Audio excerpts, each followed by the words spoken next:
प्रिय विद्यार्थियों, आपके पाठ्यक्रम के व्याकरणिक भाग से एक अंतिम क्वेश्चन है हिंदी वर्णमाला से व्यंजनों का वर्गीकरण। आज की कक्षा में मैं आपको यह पढ़ाने जा रही हूँ। इस प्रश्न के पश्चात आपके पाठ्यक्रम का सेकंड भाग जो है व्याकरणिक भाग वो कंप्लीट हो जाएगा। देखिए, व्यंजन, हिंदी वर्णमाला में व्यंजन और उनका वर्गीकरण। सबसे पहले हमें पता होना चाहिए कि व्यंजन किसे कहते हैं।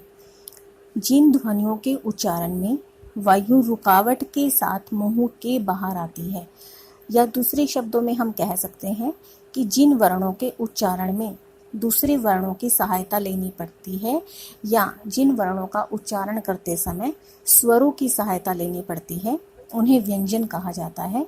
हिंदी में व्यंजनों की संख्या 33 है। अब व्यंजनों की विशेषताएं क्या है? नंबर 1, स्वरों के बिना व्यंजनों का उच्चारण नहीं हो सकता। नंबर 2, व्यंजनों के उच्चारण के समय प्राणवायु मुख विवर में कहीं ना कहीं रुकती है या संघर्ष करती है। व्यंजनों का उच्चारण देर तक नहीं किया जा सकता है। व्यंजन अक्षर नहीं बना सकते हैं। व्यंजन स्वराघात सहन नहीं कर सकते। व्यंजन सुनने में अधिक सहज नहीं होते। अब हम पढ़ेंगे कि हिंदी में व्यंजनों का वर्गीकरण किन किन आधारों पर किया गया है। तो हिंदी में व्यंजनों का वर्गीकरण हम 5 आधारों पर कर समझेंगे। पहला है उच्चारण स्थान के आधार पर, दूसरा है प्रियतन के आधार पर, तीसरा स्वर तंत्रियों की स्थिति के आधार पर, चौथा है श्वास की मात्रा अथवा प्राण तत्व के आधार पर, और पांचवा है मांसपेशियों की दृढ़ता के आधार पर। अर्थात व्यंजनों को समझने के लिए इनका वर्गीकरण 5 आधारों पर किया गया है। अब इन 5 आधारों को हम एक एक करके इनका अध्ययन करेंगे। देखिए, पहला है उच्चारण के स्थान के आधार पर व्यंजनों का वर्ग विभाजन। उच्चारण के आधार पर व्यंजनों का वर्गीकरण इस प्रकार से है। नंबर 1, कंठ्य। जो ध्वनियां कंठ से उच्चरित होती हैं या कंठ से बोली जाती हैं, उन्हें कंठ्य ध्वनियां कहते हैं और वो वर्ग की श्रेणी में आती है, जैसे कि क, ख, ग, घ और अड़। दूसरा है तालव्य। तालव्य ध्वनियों का उच्चारण हमारी जीभ के अगले भाग द्वारा कठोर तालु को स्पर्श करने से होता है, इसलिए इन्हें तालव्य व्यंजन भी कहा जाता है। और वर्णमाला का दूसरा वर्ग चवर्ग के अंतर्गत ये आते हैं, च, छ, ज, झ, य और श। तीसरा है मूर्धन्य। मूर्धन्य व्यंजन वे व्यंजन हैं जिनके उच्चारण में या जिनके बोलने में जो हमारी जीभ है मूर्धा को स्पर्श करती है। मूर्धा व्यंजन ट्वर्ग की श्रेणी में आते हैं। और ट्वर्ग में क्या क्या है? ट, ठ, ड, ढ, अण और श। फोर्थ पॉइंट पे है वर्तस्य व्यंजन। वर्तस्य व्यंजनों के उच्चारण में जो हमारी जीभ है वर्तस्य अथवा ऊपरी दांतों के मसूड़ों को स्पर्श करती है, और वर्तस्य व्यंजन है न, ल, र और ज वर्तस्य व्यंजन है। अगला है दंत्य। दंत्य व्यंजनों के उच्चारण में जो हमारी जिह्वा है उसकी जो नोक है ऊपरी दंत पंक्ति को स्पर्श करती है।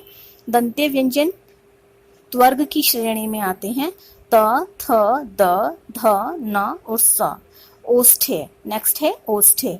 ओष्ठ्य व्यंजनों के उच्चारण में जो हमारे दोनों होंठ हैं वो परस्पर स्पर्श करते हैं और जीभ निष्क्रिय रहती है, अर्थात जिह्वा का कोई भी रोल नहीं होता है। ओष्ठ्य व्यंजन पवर्ग की श्रेणी में आते हैं। और पवर्ग कौन सा है? प, फ, ब, भ और म। फिर नेक्स्ट है स्वर यंत्र मुखी। जब हमारी जो श्वास नलिका है, श्वास नलिका में स्थित स्वर तंत्रियों के मुख को स्वर यंत्र मुख कहा जाता है। स्वर यंत्र मुख से उच्चरित व्यंजन स्वर यंत्र मुखी कहलाते हैं। तो ह और विसर्ग जो 2 व्यंजन है ये स्वर यंत्र मुखी ध्वनियां कहलाती हैं। नेक्स्ट है जिह्वा मूल्य। जीभ के ऊपरी भाग से उच्चरित ध्वनियां जिह्वा मूल्य है, जैसे क, ख, ग। ये ध्वनियां अरबी से उर्दू और उर्दू से हिंदी में आई हैं। नेक्स्ट है दंतोष्ठ्य।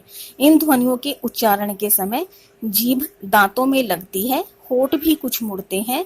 तो इनका उदाहरण क्या है? व और फ।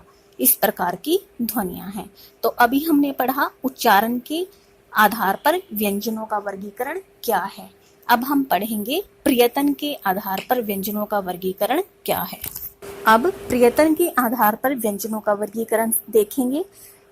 ध्वनियों के उच्चारण में स्वर तंत्रियों तथा जिह्वा, होठ, दंत, मूर्धा आदि वाग्य यंत्रियों की सक्रियता को ही प्रयत्न कहते हैं।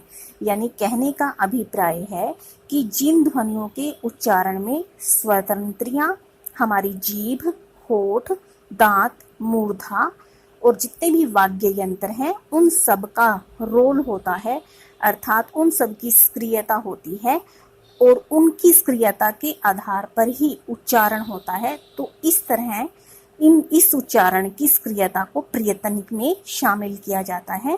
प्रयत्न के आधार पर व्यंजनों के कौन से भेद हैं? नंबर 1 स्पर्श, नंबर 2 अंतस्थ, नंबर 3 स्पर्श संघर्षी, नंबर 4 संघर्षी और नंबर 5 है पार्श्विक, नंबर 6 है लुंठित और नंबर 4 है उक्षिप्त।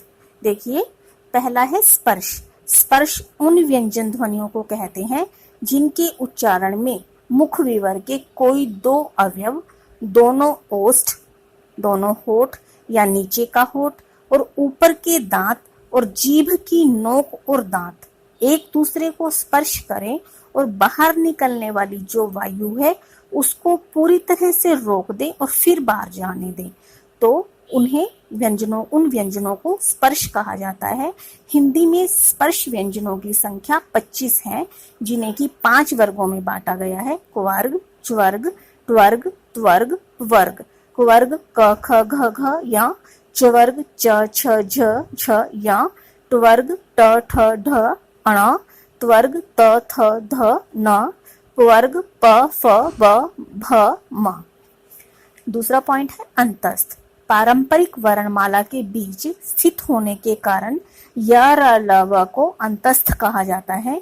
इन व्यंजनों के उच्चारण में जो है वायु का अवरोध कम होता है, यानी वायु कम रुकती है। इनकी संख्या 4 है, य र ल व। और या और व को अर्धस्वर भी कहा जाता है। पॉइंट नंबर 3 है स्पर्श संघर्षी।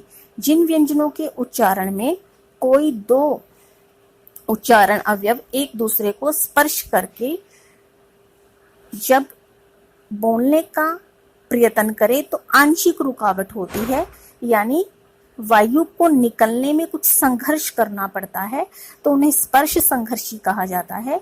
जैसे च, छ, ज और झ। पॉइंट नंबर 4 है संघर्षी। जिन व्यंजनों के उच्चारण में दो अंग एक दूसरे से मिलकर वागंग, यानी जो बोलने वाले उच्चारण करने के समय जो अंग सहायता करते हैं, कोई दो अंग मिलकर जो वायु है के मार्ग को इतना संकरा कर देते हैं कि वायु को बाहर आने के लिए बहुत अधिक संघर्ष करना पड़ता है, उन्हें संघर्षी कहा जाता है। जैसे ख, ग, ज, फ, श, स, स। इन्हें ऊष्म ध्वनि भी कहा जाता है। नेक्स्ट है पार्श्विक। पार्श्विक व्यंजन वे व्यंजन है जिनके उच्चारण के समय जो हमारी जीभ है उसकी नोक मूर्धा को छूती है और वायु मार्ग जो है थोड़ा सा अवरुद्ध हो जाता है, यानी रुक जाता है, और जो वायु है जिह्वा के दोनों ओर से बाहर की तरफ से निकलती है। तो हिंदी में एक ही मात्र ऐसी ध्वनि है जो पार्श्विक है, वो है लय। लय ध्वनि पार्श्विक के अंतर्गत आती है। अब आगे है स्वर तंत्रियों की स्थिति के आधार पर व्यंजनों के कितने भेद हैं?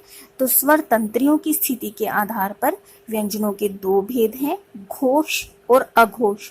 घोष को हम सघोष भी बोल सकते हैं, यानी हम कह सकते हैं सघोष और अघोष। सघोष व्यंजन क्या हैं? ऐसे व्यंजन जिनकी ध्वनियों के उच्चारण में या बोलने के समय में स्वर तंत्रियों में कंपन होता है, उन्हें सघोष व्यंजन कहते हैं। व्यंजन वर्गों के जो हमारी व्यंजन वर्ग हैं उनके जो अंतिम 3 वर्ण हैं, यानी तीसरा, चौथा, पांचवा वर्ण सघोष व्यंजन कहलाते हैं। उदाहरण के लिए जैसे कि पहला वर्ग हमारा कुवर्ग है, कुवर्ग में क, ख, ग, घ और अड़ा, ये 5 वर्ण हैं। तो इसका तीसरा, चौथा, पांचवा कौन सा हो गया? ग, घ और अड़ा। इसी तरह से पांचों वर्गों के अंतिम तीसरा, चौथा, पांचवा वर्ण है जो वो सघोष व्यंजन आता है। फिर अघोष क्या होते हैं? जिन व्यंजन ध्वनियों के उच्चारण में स्वर तंत्रियों में कोई कंपन नहीं उत्पन्न होता, वो स्वच्छंद रूप से बाहर निकलती हैं, उन्हें अघोष व्यंजन कहते हैं। और व्यंजन वर्ग जो हैं हमारे, उनके पहले 2 वर्ण अघोष की श्रेणी में आते हैं। जैसे कि पहला वर्ग है हमारा कुवर्ग क, ख, तो ये दूसरा वर्ग है हमारा चवर्ग, जैसे च और छ। तीसरा वर्ग है हमारा टवर्ग, टवर्ग में ट और ढ। और फिर अगला हमारा वर्ग है त्वर्ग, त्वर्ग में त और थ। और पांचवा वर्ग है हमारा पवर्ग, पवर्ग में प और फ। तो ये कौन से व्यंजनों की श्रेणी में आएंगे? यानी ये प्रत्येक वर्ग के पहले और दूसरे व्यंजन हैं, तो इनको अघोष व्यंजन कहा जाता है। इसके अलावा फ, श, श और स, ये तीनों भी अघोष व्यंजनों की श्रेणी में आते हैं। अब हम पढ़ेंगे व्यंजन वर्गीकरण का अंतिम पॉइंट, यानी 5वां पॉइंट, कि श्वास की मात्रा यानी सांस की जो मात्रा है और प्राणत्व के आधार पर व्यंजनों का वर्गीकरण क्या है। वो है 2 भाग हैं उसके, अल्प प्राण और महाप्राण। अल्प प्राण क्या है? अल्प जैसे कि नाम से ही पता है थोड़ा, और महा यानी ज्यादा। जिन व्यंजन ध्वनियों के उच्चारण में जो हमारी सांस है बहुत कम मात्रा में बाहर निकले, उन्हें अल्प प्राण व्यंजन कहते हैं। तो प्रत्येक व्यंजन वर्ग का पहला, तीसरा और पांचवा व्यंजन अल्प प्राण होता है। जैसे कि कवर्ग में 5, अगर हम कवर्ग को लिखेंगे तो क्या लिखेंगे? क, ख, ग, घ और अड़ा। तो इसका पहला, कवर्ग का पहला व्यंजन कौन सा है? क, और तीसरा व्यंजन कौन सा है? ग, और पांचवा कौन सा है? अड़ा। तो आपको समझ में आया कि प्रत्येक वर्ग का, इसी तरह से च्वर्ग में पहला व्यंजन च हो गया, तीसरा कौन सा हो गया? छ को छोड़ देंगे ज हो गया, ज के बाद झ को छोड़ देंगे य हो गया। और इसी तरह से टवर्ग में पहला ट हो गया, ढ, ट के बाद ठ आता है, उसको छोड़ देंगे, फिर ड आता है और फिर ढ आता है, उसको छोड़ के अणा। यानी प्रत्येक वर्ग का पहला, तीसरा और पांचवा व्यंजन अल्प प्राण है।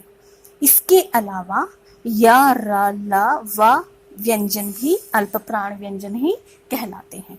फिर नेक्स्ट है महाप्राण। जिन व्यंजन ध्वनियों के उच्चारण में या बोलने में जो प्रश्वास है, यानी जो हमारी सांस है, वो बहुत अधिक मात्रा में बाहर निकलती है, उसे महाप्राण व्यंजन कहते हैं। और महाप्राण व्यंजन का उदाहरण क्या है? प्रत्येक व्यंजन वर्ग का दूसरा और चौथा व्यंजन महाप्राण कहलाता है। उदाहरण के लिए इसको भी समझेंगे। जैसे कि हमारा पहला वर्ग क्या है? क, ख, घ, घ और अड़ा। तो इस वर्ग का दूसरा व्यंजन कौन सा हुआ? दूसरा और चौथा कौन सा हुआ? ख और ख। इसी तरह से चवर्ग वर्ग का दूसरा और चौथा कौन सा हुआ? छ और झ। इसी तरह से टवर्ग का ढ और ढ, और त्वर्ग का थ और ध, और पवर्ग का फ और भ। तो दूसरा और चौथा व्यंजन महाप्राण कहलाता है। इसके अलावा जो ढ है और वो जो है, ये दोनों वर्ण भी महाप्राण व्यंजन की श्रेणी में आते हैं। अब व्यंजन वर्गीकरण का अंतिम लास्ट पॉइंट है, मांसपेशियों की दृढ़ता के आधार पर व्यंजनों के कितने भेद हैं? तो 3 भेद हैं। पहला है दृढ़, दूसरा है मध्यम और तीसरा है शिथिल। तो दृढ़ व्यंजन कौन से होते हैं? जिन व्यंजनों के उच्चारण में मुख की मांसपेशियां दृढ़ होती हैं, उन्हें दृढ़ व्यंजन कहते हैं। उदाहरण के रूप में ट और स। मध्यम कौन से हैं? जिन व्यंजनों के उच्चारण में मुख की मांसपेशियां न दृढ़ होती है न शिथिल होती है, उन्हें मध्यम व्यंजन कहते हैं। शिथिल कौन से हैं? जिन व्यंजनों के उच्चारण के समय मुख की मांसपेशियां शिथिल होती हैं उन्हें शिथिल व्यंजन कहते हैं। उदाहरण कौन सा है? र और ला। तो आज हमने पढ़ा कि हिंदी वर्णमाला में व्यंजन क्या है, उसकी परिभाषा क्या है, उनकी विशेषताएं क्या है और व्यंजनों का वर्गीकरण किन आधारों पर किया गया है। हमने पढ़ा है कि व्यंजनों का वर्गीकरण 5 आधारों पर है: उच्चारण, प्रयत्न, स्वरतंत्री, श्वास की मात्रा और मांसपेशियों की दृढ़ता। इन सब के हमने पॉइंट्स भी पढ़े हैं, इन सब का हमने वर्गीकरण भी पढ़ा है। और अब इन पांचों का वर्गीकरण हम जो आपको स्क्रीन पर इमेजेस, पिक इमेजेस डाला गया है, उसको देखकर आप समझ लेंगे और ध्यानपूर्वक इस क्वेश्चन को समझने का प्रयास करेंगे। आपकी हिंदी प्राध्यापिका डॉक्टर सुषमा, हिंदू कन्या महाविद्यालय, जींद। धन्यवाद।